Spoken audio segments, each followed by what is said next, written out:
Good morning, friends. My name is Jason Sisk-Provencio, and I'm the pastor at the United Church of Christ Congregational of San Luis Obispo on Los Osos Valley Road.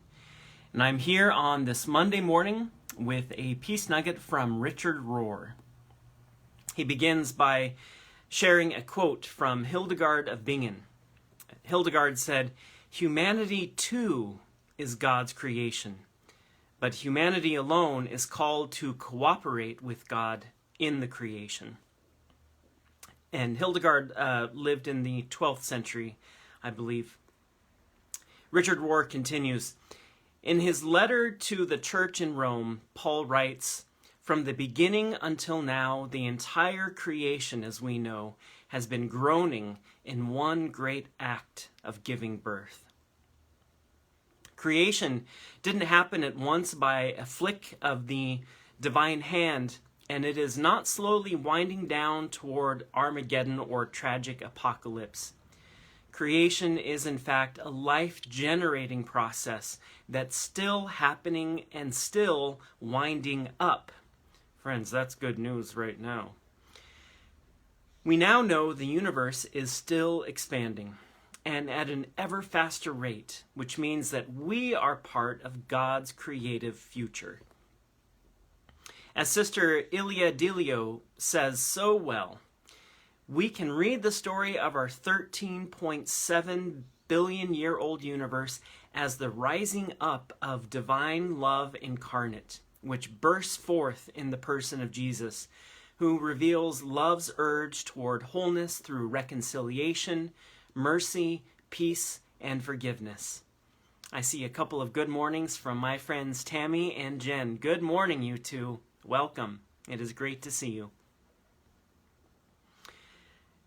Rohr continues, Jesus is the love of God incarnate, the wholemaker, who shows us the way of evolution toward unity in love. In Jesus, God breaks through and points us in a new direction, not one of chance or blindness, but one of ever-deepening wholeness and love. And those who follow Jesus are to become wholemakers, uniting what is scattered, creating a deeper unity in love. Christian life is a commitment to love, to give birth to God in one's own life, and to become midwives of divinity in this evolving cosmos. We are to be wholemakers of love in a world of change.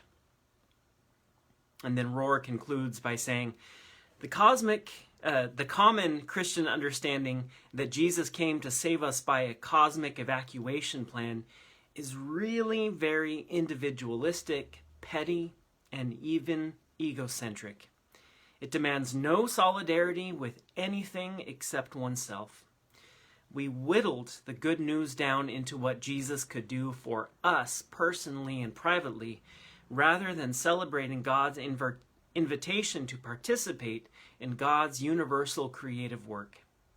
Instead of believing that Jesus came to fulfill us separately, how about trusting that we are here to fulfill Christ? We take our small but wonderful part in what Thomas Merton calls the great dance. And we are part of this movement of an ever-growing universal Christ that is coming to be in this one great act of giving birth. Friends, that is good news in this challenging time when we've been ordered to shelter in place again. I'm not sure where a peace nugget will come from tomorrow morning, but I will see you all tomorrow morning. Please stay safe. Please stay healthy. Know I care about you. Our church cares about you, and we will get through this, God's beloved. All right, until tomorrow morning, take good care. Bye-bye.